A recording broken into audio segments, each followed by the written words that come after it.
আমি এখন একটা লোন নিতে চাই, তার প্রপার্টি ভ্যালু কত পার্সেন্ট আমি লোন পাবো? আমি চাকরি করি। আচ্ছা, আপনি মোটামুটি যে ফ্ল্যাটটা দেখছেন সেইটার দাম কি মোটামুটি ফ্ল্যাটটার অ্যাপ্রক্সিমেট? 30 লাখ টাকা। 30 লাখ টাকা যদি আপনার দাম হয় তাহলে দেখুন আপনি ম্যাক্সিমাম লোন পেতে পারেন 90%, মানে হচ্ছে 27 লক্ষ টাকা ম্যাক্সিমাম লোন পেতে পারেন। আর এবারে কিন্তু তার মানে এই নয় 27 লাখ পেয়ে যাবেন, এবার নির্ভর করবে যে আপনার আয় কত। প্রপার্টি ভ্যালু 90% পর্যন্ত আপনি পেতে পারেন, এরপর ডিপেন্ড করবে আপনার আয় কত। তো আপনি যদি বলেন যে আপনি কি চাকরি করেন না ব্যবসা করেন? আমি চাকরি করি। তা মোটামুটি আপনার স্যালারি এখন কিরকম, কত? আমার স্যালারি ধরুন 55,000 টাকা। এটা কি আপনি মানে টেক হোম বলছেন না গ্রস বলছেন? গ্রস বলছি। তা গ্রস বলছেন, এবার ধরুন গ্রস থেকে আপনার পিএফ ইএসআই অন্যান্য ডিডাকশন আছে, সেগুলো কেটে টেক হোম কত পান? 55 যদি গ্রস হয়, টেক হোম 50 টেক হোম হচ্ছে। 50 যদি আপনার টেক হোম হয়, দেখুন নর্মালি হচ্ছে 50% লোন দেওয়া হয়, মানে 50 যদি আপনার টেক হোম হয়, 50,000-এর 50% মানে হচ্ছে 25,000। 25,000 টাকা ইএমআই আপনি কমফোর্টেবলি দিতে পারবেন, সে অনুযায়ী লোন হয়। 25,000 টাকা ইএমআই দিতে পারবেন মানে আপনি মোটামুটি ভাবে ধরে নিন 28-29 লক্ষ টাকা পর্যন্ত লোন পেয়ে যাবেন। 28-29 লক্ষ টাকা লোনের ইএমআই ওই 25,000-এর মধ্যে চলে আসবে।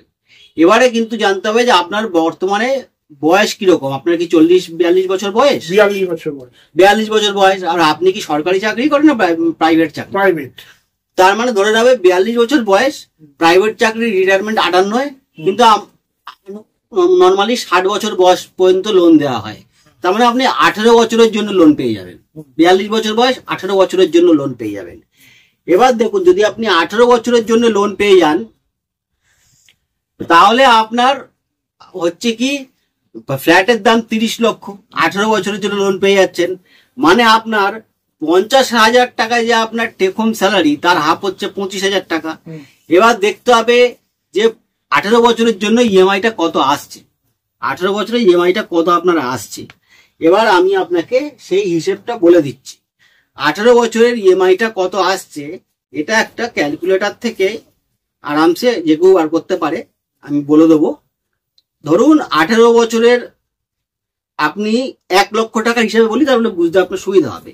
1 লক্ষ টাকা যদি আপনি লোন নেন, সুদের হার এখন 8%, কোথাও কোথাও 7.9% আছে, আবার কোথাও 8, কোথাও 8.1, ডিপেন্ড করবে আপনার সিভিল স্কোর কিরকম। সিভিল স্কোর ভালো হলে রেট অফ ইন্টারেস্ট কম হবে, সিভিল স্কোর যদি একটু খারাপ হয় রেট অফ ইন্টারেস্ট বেশি হবে। তাহলে আপনার 8% রেট অফ ইন্টারেস্ট ধরে 18 বছরের যদি ধরি, তাহলে প্রতি 1 লাখে ইএমআই হয় 875 টাকা, প্রতি 1 লাখে 875 টাকা। তাহলে আপনি যদি 24 লাখ, যদি এই 30 লাখ দাম হলে 27 লাখ লোন নেন, তাহলে 27 ইন্টু 875 আপনার হচ্ছে 23,625 টাকা ইএমআই আসবে। আপনার আয় হচ্ছে 50,000 টাকা, তাহলে 23,625 টাকা ইএমআই। আয়ের আমি কি বললাম 50% পর্যন্ত ইএমআই অ্যালাউ করা হয়, তাহলে আপনার 50,000-এর আপ হচ্ছে 25,000 পর্যন্ত ইএমআই আপনি দিতে পারবেন। আপনার এখানে ইএমআই আসছে 23,625, কাজে আপনি পুরো 27 লক্ষ টাকা লোন পেয়ে যাবেন, মানে 90% লোন আপনি পেয়ে যাবেন। মাত্র আপনাকে নিজের থেকে দিতে হবে 10%, মানে 30 লাখে 10% মানে 3 লক্ষ টাকা।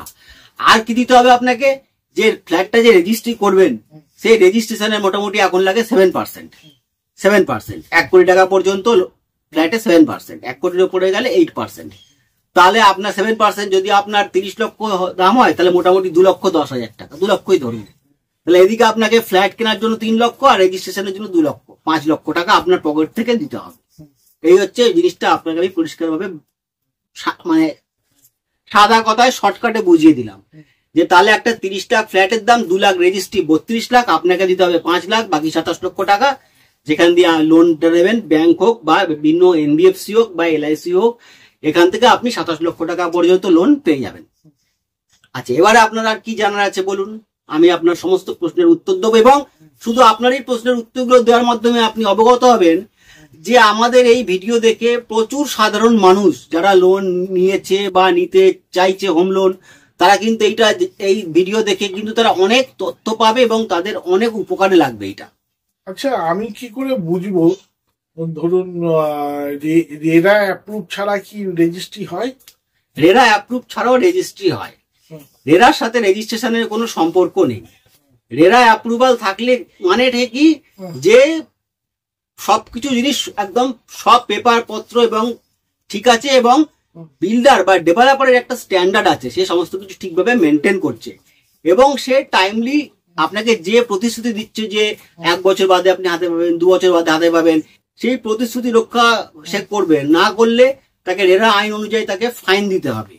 এবং রেরা আইন কি আছে যে যেরম যেরম ও বলছে আমি এই জিনিস বানাবো, ঠিক সেই জিনিসটা তাকে বানাতে হবে। পরবর্তীকালে সে কোনো চেঞ্জেস করতে পারবে না। চেঞ্জেস করতে গেলে তাকে কাস্টমারের অনুমতি নিতে হবে। তো রেরা আইনে রেজিস্ট্রেশন থাকলে কাস্টমারের দিক থেকে অনেক ফেসিলিটি কাস্টমার পাবে, কিন্তু এই নয় যে রেরা না থাকলে রেজিস্ট্রি হবে না। রেরা না থাকলেও রেজিস্ট্রি হবে।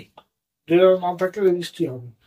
আচ্ছা, সবচেয়ে এখন সুইটেবল মানে ইন্টারেস্ট রেট কোন ব্যাংকের? এখন ইন্টারেস্ট রেট এখন দেখুন, ইন্টারেস্ট রেট এখন খুব ভালো দিচ্ছে ব্যাংক অফ মহারাষ্ট্র, 7.85 রেট দিচ্ছে, এবং ইউনিয়ন ব্যাংক, ব্যাংক বরোদা, এই সমস্ত ন্যাশনালাইজ এবং ব্যাংকগুলো এবং SBI সমেত এরা সবাই মোটামুটি কিন্তু 7.85 থেকে 8%, 8.15 এর মধ্যে দিচ্ছে।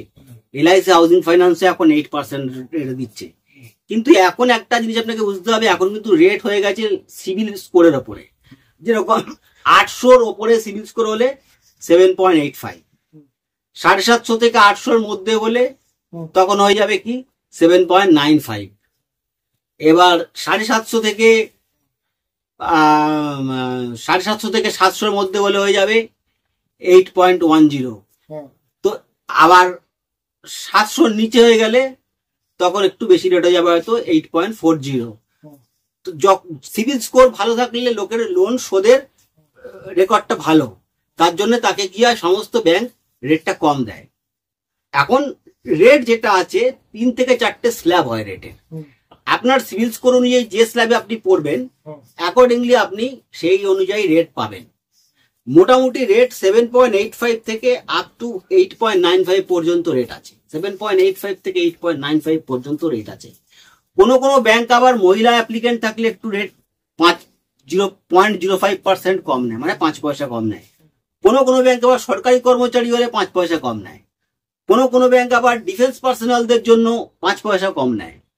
কোনো কোনো ব্যাংক আবার স্যালারিড ক্লাসের চাকরিজীবীদের যে রেটে লোন দেয়, বিজনেসম্যান হলে তার থেকে রেট 0.10, মানে 10 পয়সা রেট বেশি নেয়। চাকরিজীবীদের রেট 10 পয়সা কম, ব্যবসায়ীদের রেট 10 পয়সা বেশি। এরকম বিভিন্ন ব্যাংক তার মতন করে এই জিনিসটা সাজিয়ে রেখেছে। তবে আমি আপনাকে বলবো, আপনি যে কোনো সরকারি ব্যাংক অথবা প্রাইভেটের মধ্যে HDFC খুবই নাম করা এবং ভালো ব্যাংক সার্ভিস, আর একটা আছে LIC housing finance. HDFC, LIC housing finance এবং যে কোনো রাষ্ট্রায়ত্ত ব্যাংকের মধ্যে আপনি চুজ করতে পারেন। SBI, central bank, bank of Maharashtra, union bank, bank Baroda, প্রত্যেকেই এরা মোটামুটি ভালো। এবারে আপনার কোনটা সুবিধা এবং সার্ভিস, এখন সমস্ত ব্যাংকই তাদের রিপ্রেজেন্টেটিভ রাখছে। রিপ্রেজেন্টেটিভরা কাস্টমারের কাছে রিচ করে যাচ্ছে, তারা সমস্ত কিছু করে দিচ্ছে। লোককে এখন কাস্টমার কেয়ার, আগে ব্যাংকে যেরকম গিয়ে গিয়ে ঘুরতে হতো, সেই ব্যাপারটার নেই। এখন ব্যাংক কাস্টমারের কাছে কিন্তু চলে যাচ্ছে থ্রু দেয়ার অথরাইজড রিপ্রেজেন্টেটিভ। আর এই হোম লোন তো বারে বারে নেয় না। হোম লোন মানুষ জীবনে হয়তো 2-3 বার ম্যাক্সিমাম নেবে, আর এটা বড় অ্যামাউন্ট লোন এবং দীর্ঘদিন ধরে চলে এটা লোন। এই লোন আপনি 5 বছরের জন্য নিতে পারেন, থেকে আরম্ভ করে ম্যাক্সিমাম 30 বছর পর্যন্ত আপনি হোম লোন নিতে পারেন। আচ্ছা, আমার আরেকটা প্রশ্নই আছে, এই প্রশ্নটা আপনার আলোচনা শুনেছি, জোরে বলুন তাহলে হয় শুনতে। আমার আরেকটা প্রশ্ন আছে, এই প্রশ্নটা আমি অনেকবার আলোচনায় আপনার শুনেছি, কিন্তু ব্যাপারটা হচ্ছে আমার কাছে প্রধানমন্ত্রী যে ইন্টারেস্টে যে আমাদের ভর্তুকি দেয়, সেটা কি প্রথম প্রপার্টি কিনলেই দেয়? হ্যাঁ, একদম আপনি সঠিক শুনেছেন। প্রথম প্রপার্টি কিনলেই প্রধানমন্ত্রী আবাস যোজনায় যে ভর্তুকি, সেটা প্রথম প্রপার্টি কিনলেই আপনি ভর্তুকিটা পাবেন।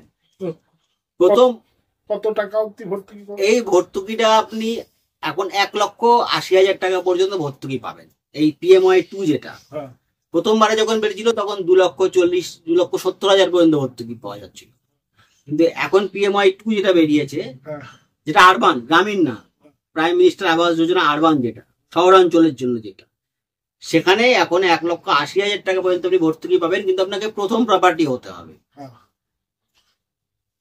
তবে আপনি ভর্তুকিটা পাবেন। আপনি একবার বাড়ি কিনে নিয়েছেন, সেকেন্ড প্রপার্টির সময় কিনলে কিন্তু এই ভর্তুকিটা আপনি পাবো। পাবেন না। আচ্ছা, প্রপার্টি মূল্য কোনো বাউন্ড আছে, মানে? হ্যাঁ, প্রপার্টিটাকে আপনার দাম হতে হবে 35-এর মধ্যে, অ্যাফোর্ডেবল দাম হতে হবে, এবং লোন অ্যামাউন্টেরও একটা মাপকাঠি আছে। ভর্তুকিটার দুটো স্ল্যাব আছে, একটা হচ্ছে যে মিডিল ইনকাম গ্রুপ, এটা লোয়ার ইনকাম গ্রুপ। এবার আপনার আয়েরও একটা মাপকাঠি আছে, 6 লাখের নিচে একটা আয়, 6 লাখের বাৎসরিক 6 লাখের ওপরে একটা আয়। 6 লাখের নিচে হলে লোয়ার ইনকাম গ্রুপ, 6 লাখের ওপরে হলে মিডিল ইনকাম।